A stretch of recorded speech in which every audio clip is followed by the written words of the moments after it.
gou hierso, luister gou hier. Wanneer ons tot geloof in Christus kom, dan is dit nie iets wat ons net byvoeg by die oue nie. Bekering sonder 'n totale verandering in jou lewe is nie waarlike bekering nie. Staan net so, dan lees ek dit gou, ek wil vir julle lees en ek gaan dit op die bord gooi. Lukas 5 van vers 33 tot 39. Ek wil vir sê, bekering beteken niks as daar nie volkome transformasie is. Kom ons lees die woord van die Here. Kom ons kyk hoe rond en ons volg die woord van die Here. Hy sê, toe sê hulle vir hom, waarom vas die disippels van Johannes dikwels en doen gebede, so ook die van die fariseërs, maar u disippels eet en drink? En hy sê vir hulle, kan julle die bruilofsgaste dan laat vas, solank as die bruidegom by hulle is? Hy sê, maar daar sal daar kom.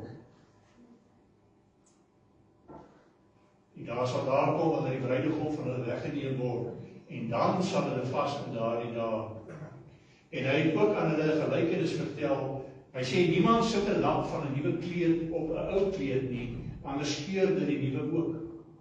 En die lamp van die nuwe, wat van die nuwe afkom, pas nie by die oue nie. En niemand gooi nuwe wyn in ou leersakke nie, anders sal die nuwe wyn in die sakke skeur, en dit sal uitloop, en die sakke sal vergaan. Hy sê, maar die nuwe wyn moet in nuwe sakke gegooi word, en albei word saam behou. En niemand wat ou wyn gedrink het, wil dadelik die nuwe hê nie, want hy sê, die oue is beter. Hy sê, die oue is beter. Kom ons kyk net gou vir die oue. Een het die onveranderde woord van die almagtige God gehoor, wat voluit van sy gesag en waarheid dra. Ek vra dat u dit sal aanneem. Kom ons bid. Ons vra, Here, dat u hierdie uur by ons kom, met die teenwoordigheid van u Heilige Gees, sodat hy ons kan help om die dinge wat ons hier gehoor het te verstaan. Ons vra dit in Jesus naam. Amen. Jy kan die sitplekke inneem. Pastor Annelie, dankie dat jy net kom bystaan het.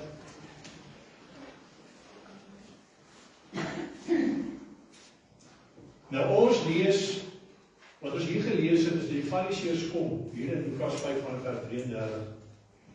Hulle kom en hulle vra vir hom, waarom vas julle nie? Hy sê, ons, by die fariseërs is ons vas gereeld. En selfs Johannes die Doper, en waarvan die volgende is of was, hulle vas ook, maar die hele vas nie. Nou, miskien moet ek dit gou vir julle sê,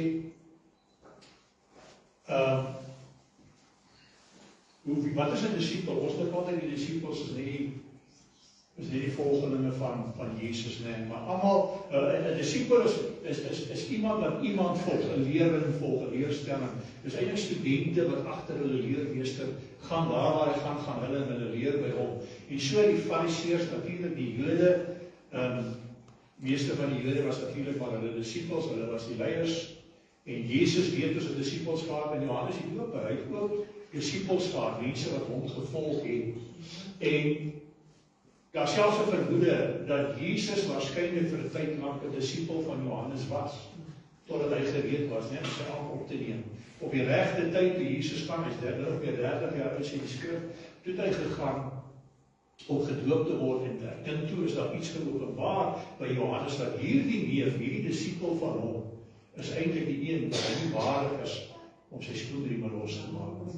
Goed, maar dit is waar die vas ingekom het. Hulle vra vir hom hierdie vraag. Nou, hoekom het hulle die vraag gevra? Nou, ons lees 'n bietjie vroeër in hierdie stuk, as jy bietjie teruggaan, dan sê jy lees dat Levi het sy vriende genooi. Hy het sy vriende genooi om 'n partytjie te hou, om fees te vier ten ere van die Here. Nou, wie is Levi? Levi is Matteus, né? Dit is sy Hebreëse naam, sy Joodse naam. En is my altyd so interessant, dis nou nie die preek, maar wat my interessant is, dat mense soek altyd ander name vir Jesus. Die woord van die Here is uitgegee, die nuwe Matteus, die nuwe Testament is uitgegee in Grieks. Hoekom? Want dit was die wêreldtaal. Dit is onder die Romeinse Ryk, en dit was die wêreldtaal gewees. Vandag is die taal wat seker die meeste in die wêreld gepraat word, ek neem aan seker Chinees, né? Chinese dialekte, kort daarna seker die Hindoes, né? En die taal wat in die meeste lande gepraat word, is Frans. Maar die wêreldtaal is Engels, wat in die lugverkeer bedryf was in lugvaart. Ons moes, enigstens as jy 'n vliegslisensie wil hê vir al die ATPL gaan, dan moet jy Engels as 'n vak kan slaag, want die kommunikasie was in Engels, en dit is daardie tyd, onder die Romeinse Ryk was Grieks die taal, en daar was 'n wet. Daar was 'n wet gewees, dat die naam wat jy moes kry, jy kan die Hebreëse naam ook gehad het, maar jy moes 'n Grieks-Romeinse naam ook hê. En het is wel interessant dat altyd die name vir Jesus soek, terwyl die Bybel uitdruklik vir ons sê sy naam is Jesus, en maar ons vra oor die apostels en die disciples, wat was hulle Hebreëse name, en ons is happy om die name wat in die Bybel staan te aanvaar, is dit nie so nie. Maar in elk geval, dis net vir interessantheid, sommige van hulle het Hebreëse name gehad wat genoem is, maar oor die algemeen die Griekse naam, maar in elk geval hierdie is Matteus. En wie is Matteus? Matteus was 'n tollenaar. Matteus was 'n tollenaar, en hulle is beskou as sondaars, en wat het hulle gedoen? Hulle is Hebreërs, hulle is Jode wat belasting gevorder het vir die Romeinse Ryk. Maar Jesus het later natuurlik daai ding bietjie vir hulle reggestel en gesê, want hulle net betaal die keiser wat die keiser toekom. Ek weet nie of julle dit onthou, die staan nie woord van God. Maar hulle is beskou, en die vriende van Matteus wat was die, was nog tollenaars. En nou is hierdie Fariseërs verskriklik ongelukkig, want hulle hou partytjie, klop sondags hou partytjie vir hierdie, die kinders moet asseblief rustig raak. Nie trek jy ander af, mense verloor die. Die tollenaars en Jesus, hulle hou vir Jesus 'n partytjie, en Jesus wen met hierdie sondaars, maar wat dit is die al wat hulle opstel, hierdie mense is vrolik en bly. Nou vra hulle, hoekom vas hulle nie? Hoekom vas hulle nie ook, soos wat ons op die Fariseërs is vas nie, en selfs Johannes die doper het gevas. En miskien moet ons eers gou vir julle vertel wat die vas is. Het julle geweet as net een vas wat deur God beveel is? Geen ander vas is deur beveel nie. En dit is die vas wat eenmal 'n jaar gebeur op die dag van versoening. Jy kan daarvan lees in Levitikus 23, 27, Handelinge 27 vers 9 verwys ook na die vasdag. Daar was een dag 'n jaar wat 'n vasdag was, en dit is iets wat verbygegaan het, maar dit was die dag van versoening. Op daardie dag het hulle diere geoffer, né? Bulle en so geoffer vir hulle sondes. Dit was 'n groot offerdag. Die mense het gevas en diere is geoffer om versoening te doen met God omdat hulle so sondig was. Dis die enigste vas wat God beveel het. Enige ander vas is vrywillig. En ons lees in die Ou Testament van twee tipes vrywillige vas. Die eerste was natuurlik gewees as mense 'n skerper fokus op die dinge van God gesoek het, né? Met ander woorde, dan onttrek het hulle normale aktiwiteite van die alledaagse lewe om nader aan God, en baie van ons doen dit nog steeds. Dat ons baie keer besluit ons gaan vas en ons wil, onthou net vas is nooit om die Here se arm te draai nie. Sê, okay, ek gaan nou 'n bietjie swaar kry dat die Here vir my moet luister. Dis om jou nader aan die Here te bring. Dis die een tipe. En dan die tweede tipe wat hulle gedoen het, is wanneer iets slegs gebeur. Daar was iemand het dood gegaan, of daar was 'n oorlog wat hulle verloor het, né? Ons lees van ou Joshua, hulle ou dorpie toe hulle inval toe oorwin hierdie dorpie hulle. En wat het Joshua gedoen? Hy sy klere geskeur en sand op sy kop gegooi. Op daardie manier het hulle gevas. Die idee van hierdie Fariseërs is 'n treurige besigheid. En dis ook vir my so hartseer as ons in die kerk is. En mense lyk net stoer, en hulle lyk net so ernstig, en hulle lyk so ongelukkig, en dit lyk asof hulle in lyding is. Maar goed, ek wil nie as die voorstaan nie. Hoekom kan hulle die Here nie loof en prys nie? Hoekom kan hulle nie amen nie? Hoekom kan nie halleluja nie? Hoekom kan nie sing nie? Hoekom kan nie koordans nie? Hoekom kan nie bly wees nie? Want dis wat die Fariseërs wil hê. Die Fariseërs, ons is 'n ernstige saak, ons is onder die wet, ons is onder die Romeinse Ryk, ag ons kry tog so swaar. Dit is 'n hele idee gewees. En hier kom die disippels van Jesus en hulle 'n partytjie. En dit kon eenvoudig net nie hanteer nie, né? Die probleem is dat die Fariseërs het wetisme ingebring. Tussen die Ou en die Nuwe Testament is daar 400 jaar. En in hierdie 400 jaar wat God se stem was, het hulle begin wette inbring wat nie die wet van God is nie. Dis hulle eie wette, dis hulle eie reëls. Met ander woorde, een van die dinge wat hulle gedoen het, is dit wat jy mag doen, het nou geword, jy moet dit doen. Jy mag vas, nee, nou moet jy vas. Dis een van die dinge. Hulle het wettisme ingebring, hulle het hulle eie leer ingebring. Ek vra altyd van die Sabbat, hulle sê, dis baie om Sabbat te hou, as jy nou spesifiek die Sabbat hou. Maar waar kom kerkgang op die Sabbatdag in? Waar kom dit? Want die Sabbat toe het gegee is, was het gegee as 'n rustdag. Dit is nie gegee as 'n dag wat die kerk gaan nie, dit is gegee as 'n rustdag. En is gegee vir die mens vir rus. Maar iewers het hulle eers skielik begin sinagoges. Jy lees nie die Ou Testament van sinagoges nie. Jy lees vir die tempel. Eers skielik is daar sinagoges. Eers skielik lees hulle die boekrolle, die wet van die Here elke Saterdag op die Sabbat voor. Eers skielik begin hulle so. Die kerkere wat begin wanneer? Op 'n Sondagmôre, op die eerste dag van die week, toe die tweede Adam, die finale Adam, Jesus Christus, 'n nuwe skepping weer op die eerste dag begin het, toe hy die dood oorwin het, die sonde oorwin het. Jy sien, die eerste Adam, wat ek amper sê, is die vader van die sondige wêreld. Die laaste Adam is die vader van die nuwe begin, die nuwe verbond, die nuwe skepping. Dus ek moet sê, jy kan nie ou dinge op die nuwe ding gaan skep. Jy kan nie aan die ou dinge vashou en jy kom lei net vir Jesus by nie. Daar moet heeltemal 'n vernuwing wees. Hulle het vasgehou aan die ou dinge. Die Fariseërs was aards-konservatief. Hulle het nuwe wette geskep en een van die wette was dat hulle vereis het dat die Jode 2 keer 'n week moes hulle vas. 2 keer 'n week moes hulle verskriklik treurig gelyk nie eet nie en met lang gesigte rondloop, né? Dis wat hulle gedoen het. En daardie het hulle geglo, so verdien jy nou jou plekkie. En die ander natuurlik ook om wette te hou, deur dit wat jy mag te verander na jy moet. Jy moet dit nou. Aards-konservatief het hulle ywerig bewaar, maar dit was nie die wet van God. Jy sien, hulle het dit begin, hulle het iets geword, hulle het hulle eie godsdienst geskep en hulle was die leiers. Maar dinge was besig om te verander, maar is nie bereid nie. En baie mense hou nie van verandering nie. Baie mense is jaloers op die idee van verandering, ons wil vashou aan die ou dinge. En hulle kom, hulle gebruik tot vir Johannes, hulle het nie van Johannes gehou nie, hulle het vir Johannes baie geoordeel oor sy tipe van ding. Natuurlik vir Jesus hulle wynsuiper genoem, Lukas 7 vers 33 en 34. Maar hoekom het Johannes die doper gevas? Wat was Johannes se idee? Johannes was wat ons genoem het 'n askeet. Nou voor Dawid kom, baie mense het ook gedink hy is 'n Nasareër, né? Hy was 'n Nasareër, dis nie 'n Nasareër nie. Baie mense kom en sê Jesus was 'n Nasareër. Jesus kon nie 'n Nasareër wees nie. Wie was 'n Nasareër gewees? Daai sterk man, né, Samson. Hy was 'n Nasareër. Jy het nie jou hare gesny nie, jy het geen druiweprodukte, met ander woorde, jy het nie druiwe geëet nie, jy het nie druiwesap gedrink nie, jy het nie wyn gedrink nie, jy het nie asyn gebruik nie, en jy mag ook nie aan 'n dooie gevat het nie, né? Al hierdie dinge het Jesus gedoen. Hy het eers opgewek, so hy kon nooit, maar as mense wat kom en sê, ja, hy was 'n Nasareër. Ons het nou gesin, the Nazarene.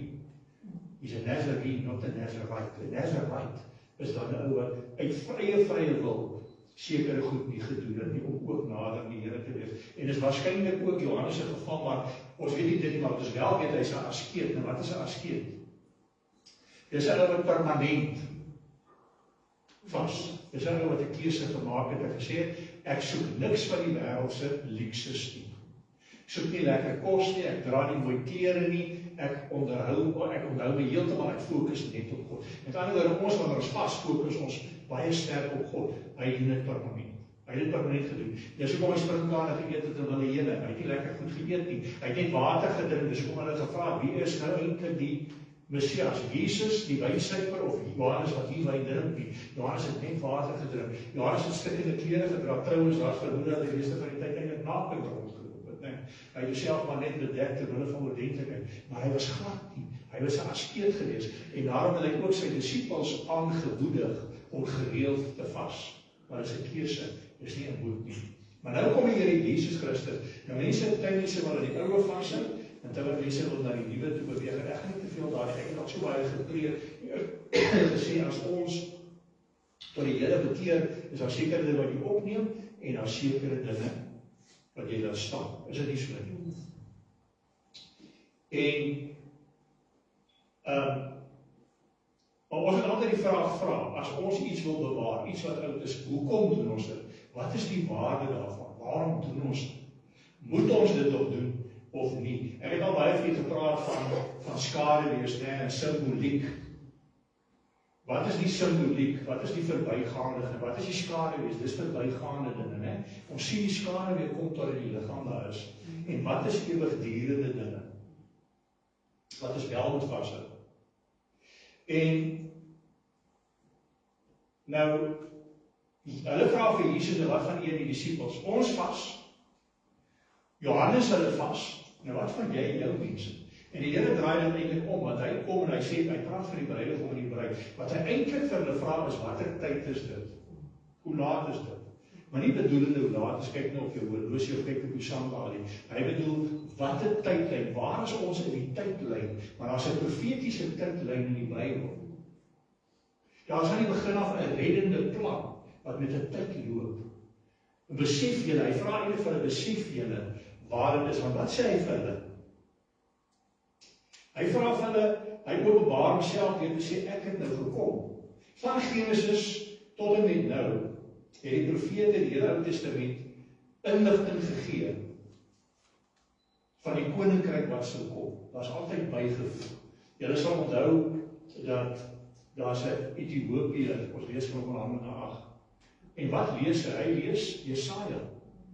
Jesaja het ook geprofeteer van die Messias wat sou kom en dat die tye sou verander. Die Ou Testament praat van 'n nuwe verbond wat sal kom. Daar's 'n verbond met Abraham, maar daar kom 'n nuwe verbond. Al hierdie goed sê, daar kom eendag iets, dis hoekom hulle Messias verwag het. En hy kom eintlik en hy stel homself op 'n sekere manier aan hulle voor. Die Here het dit baie gedoen. Homself geopenbaar sonder om homself te openbaar, né? So 'n bietjie, julle moet maar 2 en 2 by mekaar se tipe van ding. Maar wat hy eintlik vir hulle sê, die tyd het gekom. Die tyd het gekom, maar wie het gekom? Die bruidegom. Hy is die bruidegom. En met ander woorde, al die dinge sou nie in homself vervul word nie. Die Nuwe Testament sê vir ons die bloed van bulle en bokke kan sonde nie wegneem nie. En tog was daar hierdie ingewikkelde prosedure in die Ou Testament om diere op die versoeningsdag te slag. Dis 'n ding wat eintlik verwys gegaan, né? Hulle diere geslag, en tog kom daai diere met die sonde wegvat nie, maar 'n simboliek. Dis simbolies van Jesus wat sy kom, die volmaakte lam, wat uiteindelik vir ons sou geoffer word, en dan is hierdie versoeningsdag, hoewel die Here dit daarna nog gevier het, na Jesus gekom het, is nie meer nodig gewees nie, want dit is simbolies. En hy sê vir hulle nou, maar die bruidegom is daar. Mense wil vashou. Voor ek daarby kom, mense wil vashou. Jy kry mense. Ons praat nou van Christene, ek praat nie van Jode nie, ek praat nie van mense wat judaïstiese geloof het nie. Hulle is mense wat nog glo, wat nog die Torah lees en al die goede, wat sê Jesus het nog nie gekom nie. Maar ons praat van mense, Sabbathouers, wat wel Jesus vier. Jy kry 2 tipes mense. Jy kry hulle wat die wet nog wil hou. Ek wil nog aan die wet vashou, die ou, maar ek wil vir Jesus net kom bysit. En dan kry jy ander mense wat sê, nee, stel glad hier die Ou Testament belangrik. Ek hou net vas aan Jesus in die Nuwe Testament, maar dit is ook verkeerd. Weet hoekom? Want hulle het miskien nie die wet in die ou nie, maar hulle het die sondige verlede. Hulle het hulle sondige natuur, en hulle wil vir Jesus net in hulle sondige natuur kom bysit.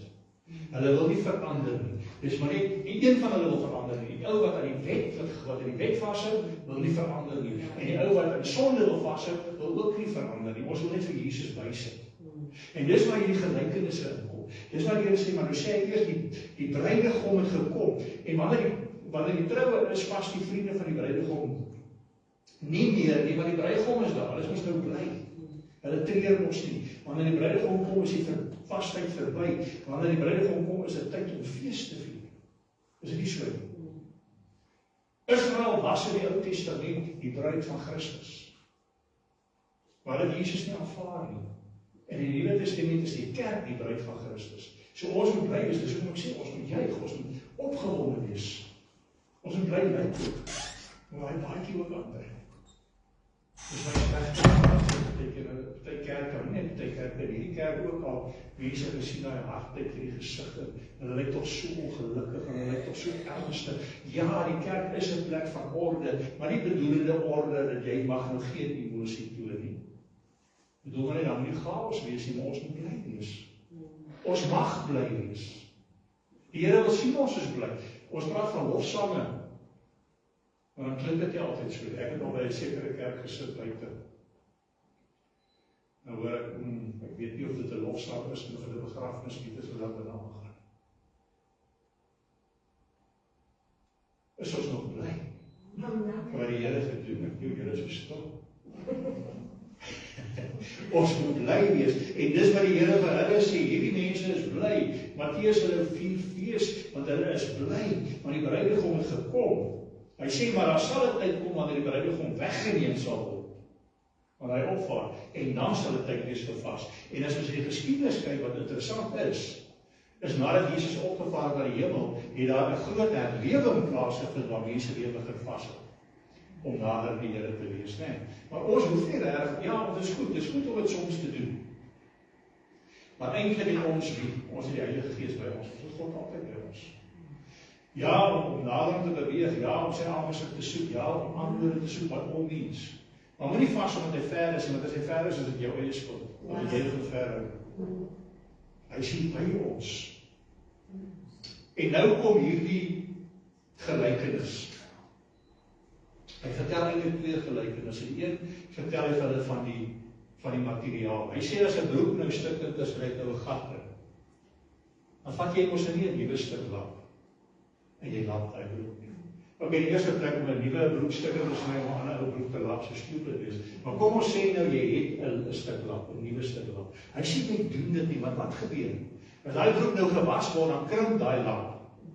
In die eerste plek lyk dit nie reg nie. En die tweede plek krimp hy en hy trek daai naate los en hy skeur alles los en jy tog 'n groter gat as wat jy ooit gehad het, né? Hy gebruik 'n ou stuk lap. Jy sit 'n nuwe stuk lap op 'n nuwe broek en 'n ou stuk lap op 'n ou broek. Met ander woorde, jy las nie die nuwe op die ou nie. Jy moet so eintlik ontslae raak van die ou. Maar altyd interessant is Annemarie gaan koop sy daar by Abrahams se winkel materiaal en goed en dan veral sekere materiaal, veral denim en goed. Dan staan daar eintlik jy moet ekstra koop. Want hierdie goed gaan krimp. En dan sê ek ook, voor jy begin naaldwerk doen, moet dit was dit eers. Laat dit kan klaar krimp. Nee, anders maak jy nou 'n broek vir 'n ou en eers ek het dit gewas, hy broek te klein. Dit is nie so. So hy gebruik hierdie voorbeeld. Maar nou gaan hy 'n bietjie verder, as hy miskien gaan julle dit nie verstaan.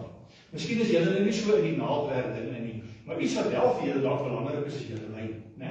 En julle wynsakke. So nou kom hy sê niemand plaas nuwe wyn in 'n ou wynsak nie. Anders sal die nuwe wyn die wynsakke laat bars en dit sal vergiet word en die wynsakke sal verwoes word. Maar nuwe wyn moet in die nuwe wynsak geplaas word en albei word bewaar. En niemand wat ou wyn gedrink het verlang na die nuwe nie, want hy sê die oue is beter. Was natuurlik een geval wat anders ongewerk het, né? Dis die bruilof in Kana. Hulle die goeie wyn gegee, maar vir Jesus die nuwe wyn maak, is die nuwe wyn beter, dat hy seremoniemeester eintlik vir hulle gesê, maar gewoonlik drink ons eers die goeie wyn, en as almal nou goed gedrink het, dit is so 'n bietjie tipsie, né? Dan worry hulle nie meer nie. Dan gee ons die minder goeie wyn. Maar julle die beste vir laaste, as dit Jesus kom, is hy die nuwe eintlik die beste. Interessante voorbeeld. Maar nou gee hy gelykenis, en nou wil ek gou vir julle ding sê. Daar is ongelukkige ding wat in kerke kop uitsteek, en dis die pastore se skuld, dominees en so. En dit het eintlik begin in die geskiedenis by 'n sekere maatskappy, ek dink in Wallis. En dit is 'n drywersakmaatskappy wat hierdie idee in mense se koppe insit, dat die Bybel, as hy praat van wyn, praat hy van drywersak. Ek wil sê is nonsens hoor. Die Here sê natuurlik waarskynlik moenie dronk word van wyn nie. Efesiërs 5 vers 18. Moenie dronk word van wyn nie, want dit maak wat? Dit veroorsaak bosbandigheid, né? Word julle vervul deur die Heilige Gees. Word nie dronk van die Heilige Gees. Maar asseblief, daar's mense wat geleerd is wat wil kom. Ek wil sê ek kan 'n teses skryf oor wyn. En hierdie gelykenis het geen waarde en geen doel en geen betekenis as dit drywesak was of in die wynsakke was. Dis wyn. Wat gebeur? Jy vat wyn is druiwesap wat fermenteer. En hulle gooi dit in hierdie wynsak, wynvelle. Engels noem hulle wine skins, né? Word van leer gemaak. En dan word hy diggemaak. Wie van julle onthou die watersak? Hoe Mansie sal dit onthou? Van julle sal dit onthou dat jy so die kar se spieeltjie gehang het of voor by die ry die uitrek, voor hy aircons was. Dan koop jy nou hierdie watersak by die koöperasie en dit begin lekker. Gooi tot hy ophou lek, maar hy bly nat. 'n Wynvaatjie is ook so. 'n Wynvaatjie lek verskriklik tot hy in water vir 'n tyd en of wat ook al, dan word hy dig. En die watersak bly dan koel, hy bly klam, hy lek nie meer nie. Nou, hierdie wynsak is min of meer so effek, wat geef my sê, ja, met druiwesap ook, nee. Die wyn fermenteer binne in hierdie sak. Hulle verouder saam. En hy brei en hy rek hierdie sak tot op 'n punt. So die sak word amper beter saam met die wyn. Maar net tot op 'n punt, wyn gaan fermenteer net tot op 'n punt, wat hy absoluut sy volmaakte bereik het. En dan as hy lig kry en dit gaan aan, dan word hy asyn, dan slaan hy weer terug. Hulle het altyd gesê, die wynversamelaars, veral met die wyn in die kurkprop, daai kurkprop moet altyd even splaam wees, want as hy droog geraak, dan krimp hy en dan kom maar lig in, en as jy daai bottel met eendag oopmaak, dan is dit net asyn. So dis wat gebeur. Die wyn en die wynsak verouder saam. Maar nou maak jy 'n nuwe wyn, en die nuwe wyn is nog in die proses om te fermenteer, en jou gooi jy dit in die ou wynsak. Wat gebeur? Hy fermenteer, hy sak word nog dunner, en sy nate trek los, en hy bars oop, en die wynsak is tot niet, en die wyn is ook tot niet. Dis wat hy so kom hy sê, met nuwe wyn in 'n nuwe wynsak sit. Met ander woorde, wat sê hy vir hulle? Julle kan nie aan die ou dinge vashou nie. Julle moet ook bly wees, dit help nie om treurig te lyk nie. Dit help nie om julle ou wette vas te hou nie. Want dit was net die skade wees. Dit het gedui op dit wat sou kom. Naamlik Jesus Christus.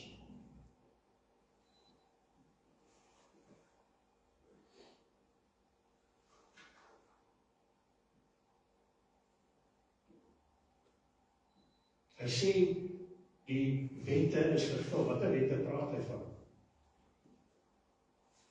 Praat eintlik van die seremoniele wette. Daar is seremoniele eetwette gewees, né? Seremoniele wette dui op iets wat vervul word later. Maar die wet en dieselfde die eetwette. Dis wette wat nie regtig 'n doel gedien het, behalwe dat hulle dui op iets wat sou kom. Al wat nie verander is die wet van God. En wat is die wet van God? Dis die 10 gebooie. Nou is jy al besluit en ander ek moet hulle tegnies gesproke, ja, maar weet jy kan nie. Weet jy hoe jy kan nie. Want hierdie gebroke wêreld laat dit nie toe. Dinsdag is daar 'n vroutjie wat vir my vra, ek is in die stad en sy sê sy het 'n nederige saakie om my te vra. En sy vertel vir my sy werk by die ouer huis. En by die ouer huis is daar ou mensies wat wat dementia het en van hulle wat Alzheimer's het en hulle vra vir hulle waar is hulle kinders?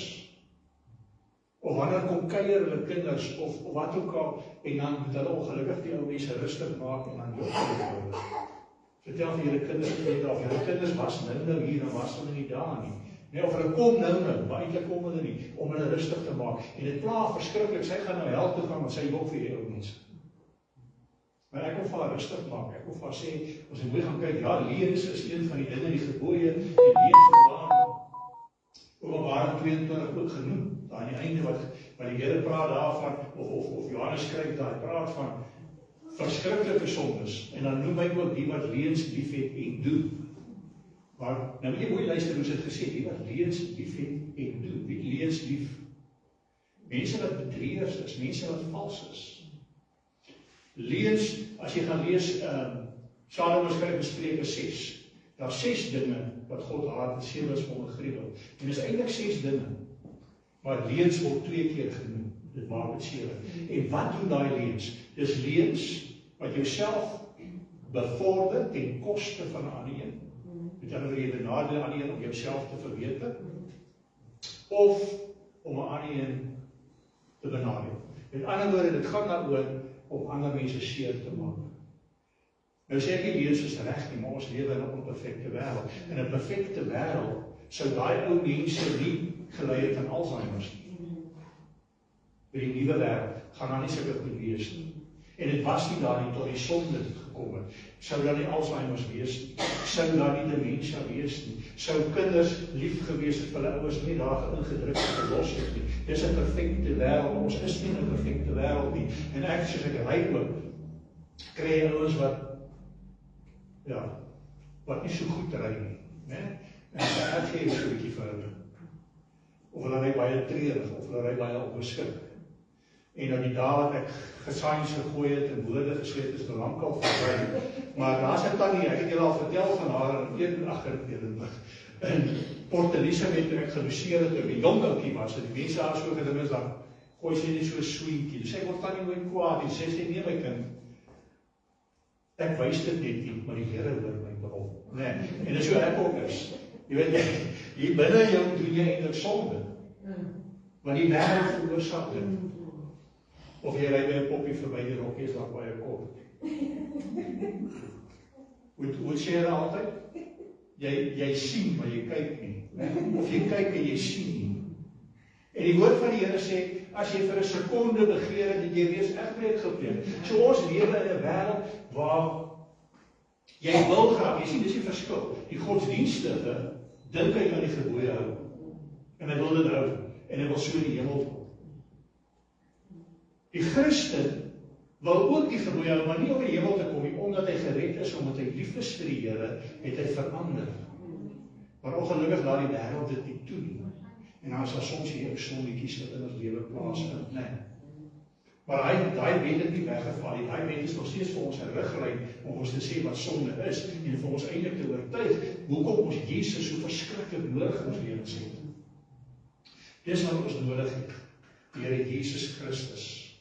So, dis al 'n verandering. In ander woorde, ons is juist bly omdat ons so swak is, omdat ons 'n vleeslike gesindheid het. Nou, hoe pas ons dit toe in ons lewens? Hoe pas ons dit toe as Christene? En dis waar so baie mense afval. Dis so waar so baie mense verloor gaan. Hulle ontvang die Heilige Gees. Iets gebeur met hulle, die nuwe wyn. Maar die wynsap is nie vernuwe nie, dit is die ou wynsap. Die ou godsondige natuur is nog nie in hom. En dis ook jy kry, hulle gaan Sondag na Sondag na Sondag om gevul te word met die Gees, of hulle gaan van kerk na kerk om gevul te word met die Gees. Of ander ontvang dit. En dan stap jy uit en dan val hulle terug in sonde. En dan sê die pastoor is verleenaar, hy het gesê ek is 'n nuwe mens. Want hulle dink is iets wat outomaties gebeur. Ek hoef niks te doen. Dis alleen. Jy word gevul deur die Heilige Gees. Die nuwe wyn is die Heilige Gees. Maar jy is die sak. En jy moet bekeer word. Jy moet bekeer word met daai nuwe vel. Jy moet nie 'n sak wees en dis 'n keuse wat jy maak. En dis hoekom jy elke liewe oggend daai wapenrusting moet aantrek. En moenie daai nonsens van mense sê nee, jy kan altyd die wapenrusting aan hê nie. Dit kom later. In die begin gaan jy elke oggend opstaan en jy sê, ag, dankie Here vir nog 'n nag. Dankie vir die voedsel wat ek het eet. Dankie dat U die Heilige Gees gestuur het. Dankie dat U die bruidegom gestuur het, dat ek bly kan wees, dat ek ook gekies is as die bruid van Christus. Help my om vandag nie hierdie sondes te doen nie, om hierdie besluite te neem. En dan gaan jy in jy lewe daardie dag, en jy fight, want dit is 'n geveg. Die Efesiërs 6 sê, die geveg is 'n geestelike geveg. En as jy dit wil doen, dan sê jy, maar ek het ons vandag besluit om dit nie te doen.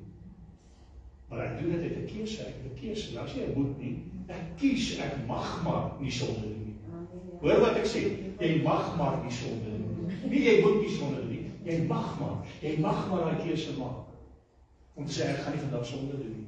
En vanaand gaan slaap ek, en ek dankie Here, en môre doen ek weer dieselfde ding. En dis die pad van heilig, en so verouder hierdie nuwe liggaam en die nuwe wyn saam.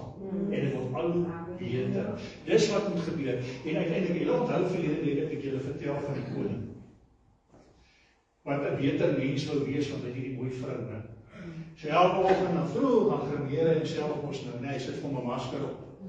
Maar dan moet die liggaam ook pas. En dan word hy besluit, vandag gaan ek hierdie besluit neem, ek gaan daai saak so hanteer, so word hy die goeie koning elke dag. Elke oggend besluit hy, en na 'n tyd sê hy nee, dis nou genoeg. En hy was sy gesig af, as jy maar my gesig blyk dan nou regs. Dis nie meer die my kant nie. Ek lyk so. En ek het nie meer nodig om 'n besluit te neem nie.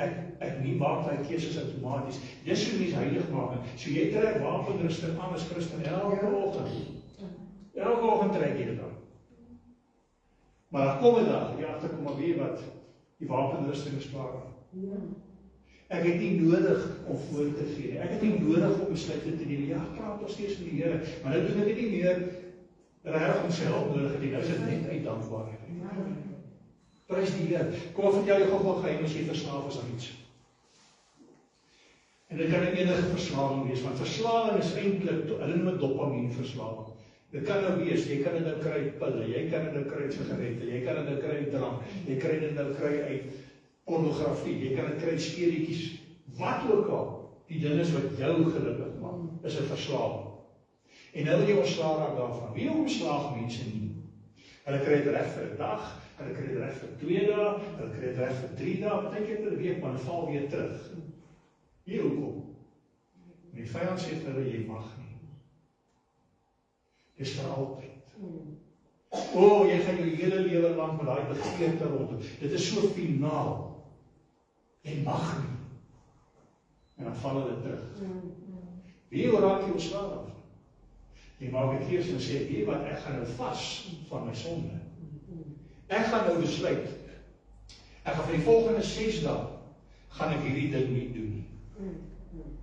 Vir 6 dae, en ek maak dit, maar dit is nie permanent nie. As die duiwel vir jou sê, permanent sê, nee, ek mag maar op die 7de dag mag ek weer aangaan. Nee, so dis al raak. Maar vir hierdie 6 dae maak ek 'n commitment. En op vandag gaan verby, jy doen dit, en môre is dit 5 dae, die dag daarna is dit 4 dae, en as dit 3 dae draak al hoe makliker. Wie hoekom? Daar's 2 redes. 1, want jou liggaam raak ontslae daarvan. Die behoefte is nie regtig meer daar nie. 2, sielkundig. Die tydperk wat jy moet wag raak al hoe minder. En nou kom jy die einde van dag 6 en dan val jy die 7de dag op. Wat nou? Wat nou? En die keuse is jou. Maar ek sou voorstel, jy maak dit rustig. En nou kan jy kies hoe jy rustig gaan wees. Beteken dit ek gaan nou weer die ou dinge, of gaan jy gaan en sê, nee, ek gaan vandag net rustig wees. Die Here het 6 dae, het hy alles gemaak, op die 7de dag het hy gerus. Ek doen dieselfde, vir 6 dae was dit hy effort elke dag, om teen die sondes te staan. Maar vandag gaan ek dit steeds nie doen nie, maar gaan jy effort wees nie, ek kies maar net. En dan begin die volgende week. En dan is die keuse weer joune. Ek mag maar. Ek mag maar die sonde toegee, en as ek maar weer die ou weer, of ek mag kies, en sê, nee wat, ek gaan weer 'n week weer gaan. Ek gaan die einde van daai week terug gaan sonde toe. Maar hierdie week, vyand, Satan, luister, ek mag maar. Ek gaan vir hierdie week ook. Weet wat, die 2de week en die 3de week, dan kom jy later agter, maar ek hoef nie meer 'n keuse te maak. Ek het altyd die gedagte, ek mag maar, want die Here Jesus Christus weet ek is swak. Maar ek mag maar nie sonde doen nie. Maar die keuse is myne. Dis nie permanent nie. En dit is die pad van heiligmaking.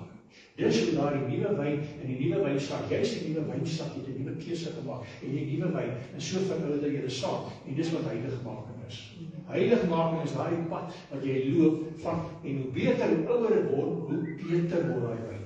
Is dit nie so nie? Hoe beter word die wyn, hoe beter word die wynsak. Want hulle sê die ouwe is beter. Dit begin by die nuwe, maar die ouwe is beter. Dis hoe jy ontslae raak van 'n verslawing. Maar dis hoe jy ook as 'n Christen, nuwe Christen, groei in Christus. Jy maak 'n keuse. Daar's nie 'n ding die Heilige Gees, hy gee vir jou die krag, hy gee vir jou die hulp, maar hy doen dit nie outomaties nie. Hy nodig dat die sak ook verander, dat jy daai wapenrusting, dat jy bekleed word met Christus. En dit beteken die ou dinge moet uit. Die ou sonde kan nie meer in jou wees nie. Die ou wette kan nie meer in jou wees nie. Jy het nou die wet van Christus, jy het nou die Heilige Gees, wat jou oortuig wat sonde is, sê die woord van God. As jy 'n nuwe wyn het, moet jy 'n nuwe wynsak hê. As jy 'n nuwe wyn, Heilige Gees in jou ontvang, moet jy 'n nuwe wynsak word. Die ou was goed, Maar ek is nie geïnteresseerd in die nuwe en die ou wyn was goed omdat dit gefermenteer was. Dis waarom dit goed is. Jy word gefermenteer, jy as 'n sak. Saam met die Gees van God word jy al hoe beter. Dis 'n verskriklike leerstelling wat versprei word deur evangelistiese Christene wat sê dat as jy Christus jy kan verander sonder homself te verander. Dis nie waarheid nie. Hierdie is 'n vreeslike Christen idee en dis onmoontlik. In feite is godslastering. Dis teenstrydig met die leer van Christus en dis teen die Nuwe Testament. Die Gees van God verander jou.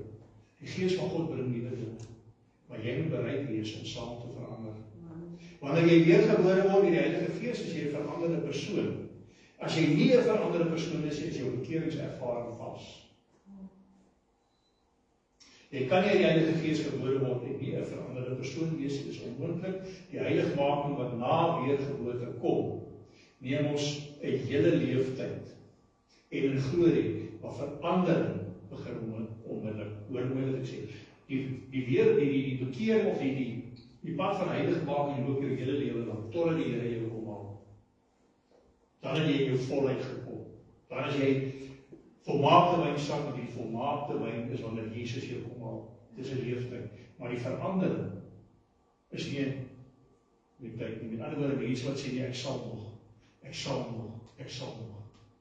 Dis jammer, jy loop die pad van heiligmaking nie. Jy is ook nie weergebore nie. Dis 'n vals wedergeboorte. Wedergeboorte is onmiddellik. Ek maak vandag daai keuse. Ek het vandag die Here ontdek. Ek is vandag vir hom lief genoeg dat ek wil 'n verandering maak. Ek wil, nie ek moet nie. Ek wil 'n verandering maak. As jy bekering bevraagteken, dan luister jy en onthou hierdie verhaal wat jy gaan lees oor die nuwe wyn. Jy kan jouself so toets. Kom ons lê die woord. Vader, ons dank U dat U alles nuut maak. Ons dank U dat U ons nuut maak en dat U vir ons 'n nuwe verbond gegee het wat soveel ryker is, beter en meer vervullend is as die ou. Dank U dat U alles so goed doen en U ons die bereidiging gegee het en ons sy bruid gemaak het. Word U nou ook verheerlik in Jesus naam. Amen. Amen. Ek nooi vir julle uit om as jy uitgaan hierdie woord te versprei, hierdie woord vir mense te vertel. Om nie godsdienstig te wees nie, om nie wetties te wees nie, maar om mooi liefdevol om te sê, vir dit te vertel. Of as julle die ding op Facebook kyk, wat ek op ons site uit gaan share met mense, want hierdie boodskap moet uitgaan. Ek wil vir julle sê, die tyd is bitter min. Die tyd is bitter min wat Jesus ons kom haal. Die een na die ander profesie gaan vertel. Dan moet 'n herlewing wees. Ons vang die seën van die Here. Die Here sal jou seën en hy sal jou behoed. Die Here sal sy aangesig oor jou laat skyn en hy sal jou genadig wees. Die Here sal sy aangesig oor jou verhef en aan jou vrede gee. Amen.